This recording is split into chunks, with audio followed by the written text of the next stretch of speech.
Hello and welcome. This is Rooflemonger, and my friends, in today's video we're going to talk about the upcoming Street Fighter 6 DLC, and specifically we're going to be talking about Sagat.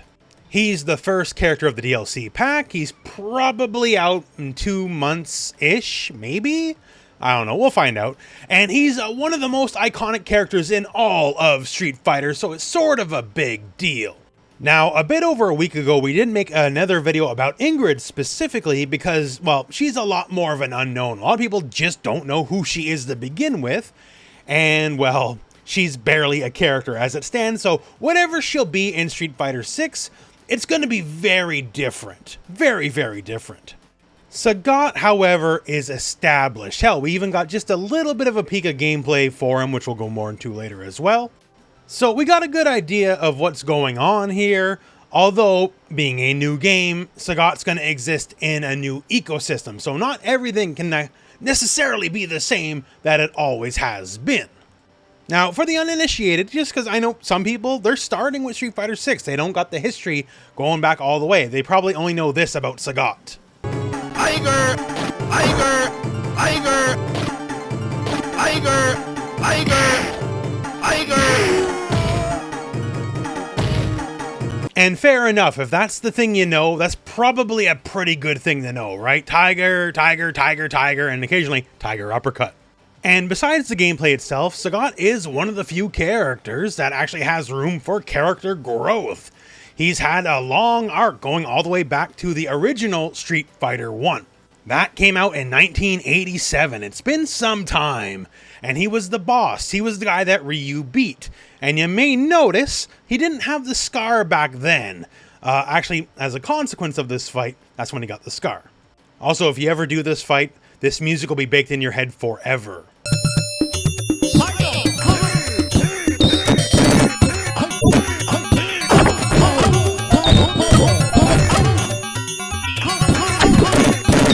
It's, memorable. Let's put it that way.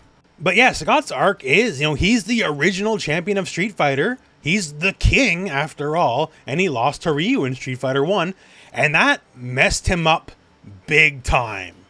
Both physically, because that's where he got his gigantic scar, although not where he lost his eye. Sagat lost his eye in a fight with Go Hibiki, Dan's father. And he was a different kind of guy back in the day, and he killed Dan's father for it. And Sagat's whole arc is he's older now, especially with the time skip in Street Fighter 6. He's probably about 50 now. He's not that guy anymore.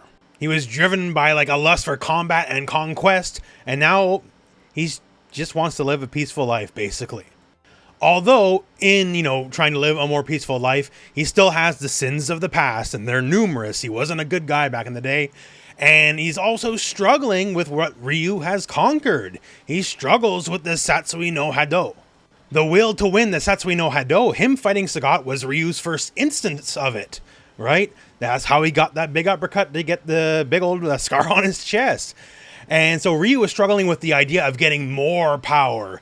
But for Sagat, it's sort of in the reverse. His struggle now is go back to what you used to be. Because in being humbled by Ryu, he learned that, maybe fighting's not everything I need to be. And come Street Fighter 6 with the time skip, Ryu's problems and angst and all that, they are solved. They're done. It's not a storyline anymore. He's done with it, right? But Sagat might not be. Like, Sagat's now wearing much more like a peasant-y kind of clothes here. Definitely not highfalutin sports trunks like he did before. He's also very noticeably skinnier than he was before. You can see his skin kind of taut. You can see his ribs, his back. You can see he's not necessarily in his physical prime anymore. Still a big dude, don't get me wrong. Still a very big dude, but not the outright roid monster that he was in Street Fighter 4 and 5. We need more gameplay footage to know for sure, but it looks like he's going back to that more lanky Street Fighter 2 look. So for Sagat, probably more so than any of the other Season 3 DLC characters, there's stuff to do with him with the plot. There's character growth for him. Viper will have more spy adventures. Alex is going to do whatever Alex is going to do, which is sort of be aimless ever since Street Fighter 3, really. And Ingrid, who even knows? But for Sagat, it's basically, if you want to get all movie trailer about it, one man's quest for peace. it'll be interesting to see where they go with it, basically. The fact that there is some plot, like Street Fighter light on the plot, right? So the fact that there is some plot, it's interesting to see where it'll wind up come SF6. But now let's talk gameplay ramifications here. So we got some givens. We're going to have high tiger shot, we're going to have low tiger shot, we're going to have tiger uppercut, and we're going to have tiger knee as well, because, well, of course we will. And Sagat being Sagat, we're going to have a bundle of good normals, good reach, good power. It's always been one of his traits. Like, if you got to play Capcom vs. SNK2 in the recently released Capcom Collection, you'll probably know that Sagat is famous for having, like, the normal of all time. So it's the thing he does. So when it comes to specific character traits like this, I don't expect that to change in any way. To keep in mind, if you're unaware, he's not a Shoto. Yes, he throws a fireball. Yes, he does an uppercut. That doesn't make him a Shoto. It's complicated, okay? He's noticeably, for one, much slower than like your Ken, Ryus, and Akumas. And he makes up for that by having things like the bigger normals and also things like, you know, a tiger knee. That's not quite a hurricane kick. And also, even though he's slower, he's famous for certain mobility tricks. Now, the button can change depending on the gamer using Street Fighter V as our base. We'll go with that. So like forward, medium kick, command, normal, right? We have the Kara. This is called empty cancel is the term, right? So we can empty cancel this into, say, a tiger knee. And now, tiger knee would normally only go this far. But if we cancel it with the forward medium kick, notice how much closer we are. We give it that much more range. And we can do this with a variety of moves. We can cancel just about any special from this. So even though he's a slower character, he's possible to have great bursts of speed thanks to Kara canceling. Like say right about here. Normally, obviously, uppercut can't hit from there. But if we Kara cancel it, oh. So yes, he's slow, but capable of bursts of speed. He's not just fireball, uppercut, Tatsu, even though he does have some analogous things. He is not just a Shoto, and I'm sure he's going to be his own thing again. Now, what is he famous for? Obviously, it's the fireballs, right? And this, I think, is going to be subject to some interesting changes in Street Fighter 6. So you probably heard that the old Sagat Fireball game is oppressive, and it certainly is. And it's more than just that multiple angles, and in and of itself, multiple angles is obviously annoying. But, you know, it's dealable with, right? Because, like, you can just crouch a high tiger shot. So the old way was, you know, you just kind of walk in your way like that, right? Because the thing about high tiger shot versus low tiger shot, you think, well, wouldn't low just be better then? Is low tiger shot is not as fast. You recover faster doing a high tiger shot compared to a low tiger shot. Meaning you can basically do more fireballs per minute, if you will, doing high tiger shots. Famously, in a fireball war, Sagat will grind out the other characters over time because he can just recover that much quicker. And so without the need of a super or an enhanced move, if you just both go normal fireball for a normal fireball, high tiger shot, Sagat will always win. And of course, low tiger shot is there to help disrupt rhythm.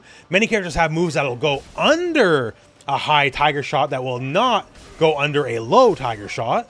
The thing is, it's going to be very different in Street Fighter 6 is you have parry now, right? So parry, the threat of chip and all that comes with it is not as much of a big of a deal because you can very patiently just kind of walk your way in, and as long as you're patient, you will always get in. That's kind of the thing with Street Fighter 6. Some people lack the patience, but ask any Guile player, what player are they scared of the most? The people that'll just walk forward and parry against booms without doing something stupid, right? So you can have that game plan against Sagat, and it will work. It won't exactly carry him the same way it will in some of the older games of the franchise. Not to say it's going to be weak, because if you played any Street Fighter 6, you know fireballs are not weak in Street Fighter 6. But it is an option that is universal that everyone has, let alone certain characters like, say, Elena. She's our most recently released DLC character, and she's got, you know, all sorts of like anti-fireball tech. So there's definitely going to be stuff that players can do to get around the old tiger shot. Now, it's not to say he's getting outclassed. Like, he's bringing a new class with him. Ryu just got those big buffs to be on Sagat's level when he shows up. Because, like, for Sagat, right? Doing this stuff is old hat for him. That ain't nothing. Sagat, he's been getting them full screen conversions for a very long time. This ain't nothing new to him, man. He's been here for a while on that, right?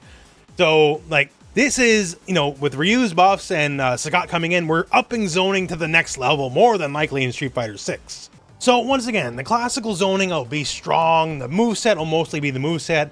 I anticipate stuff like the Kara techniques to just stay what they are, because they're cool and add a really good element of higher level tech to the character. Other things I expect to be the same, stuff like Angry Scar.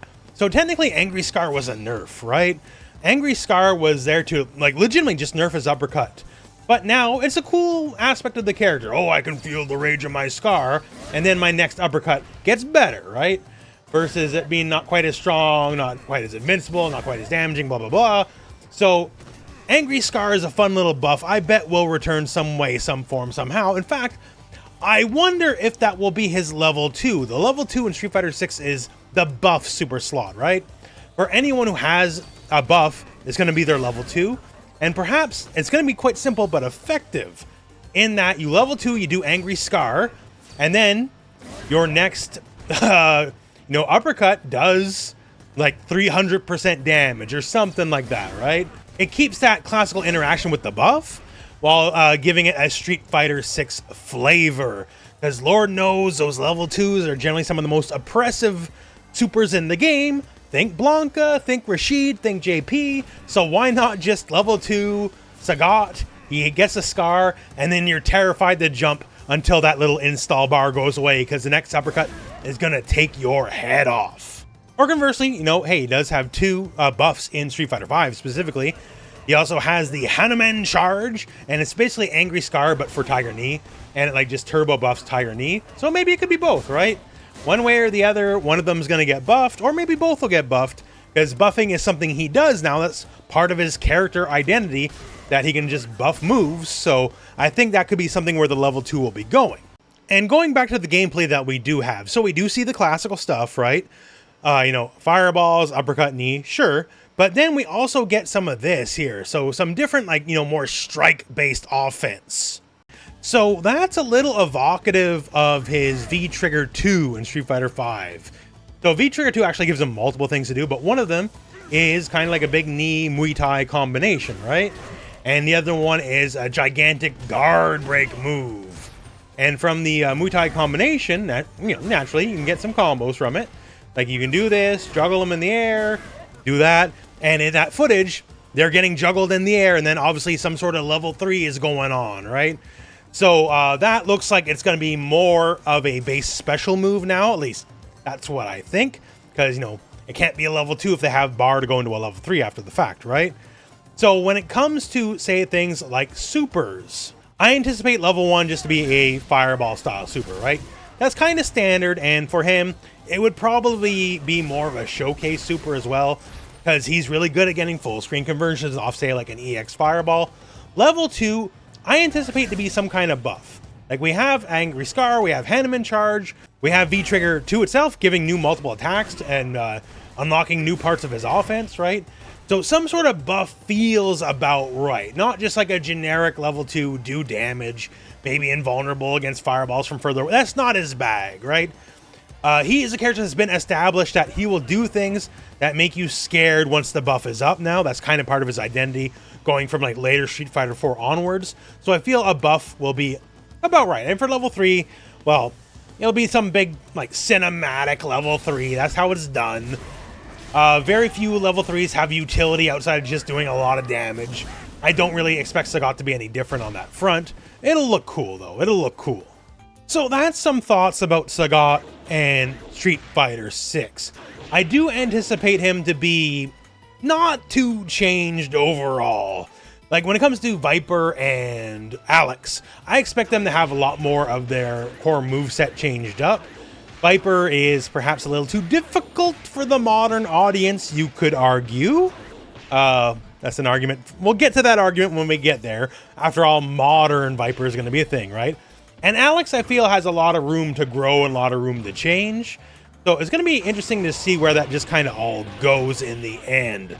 Sagat, though, just like anybody, he's going to get new stuff. He's going to get new toys. He's going to get new stuff to play with. That's kind of the nature of the beast. Everyone gets new toys, and Sagat's going to be no different, right? We already saw that he has a new kind of generic launcher that can go into his level 3. We'll see how that goes. We don't know all the details. We'll find out more. I anticipate Sagat to come out either like right before EVO or right after EVO, and time will tell. But he's not too far away on the cosmic scale of things. And I figured it'd be fun just to talk about him, just like we talk about other characters like, say, Terry and Mai and Elena before they launch. You know, what is it going to turn out? See what I might have been right about, see what I might be dead wrong about, and of course, give y'all in the comments a chance to join in on the fun. What do you think's going to happen with Sagat, specifically here in Street Fighter 6? Is he going to be a crouch heavy punch bot like he is in CVS 2? Is he just going to be classic stuff, or maybe they'll change him up more than what we've seen, because we've only admittedly seen a little bit. Post in the comments below. But other than all that, that is the end of the video, my friends. So thank you very much for watching. Hope this video has found you well, and go out and play some Street Fighter.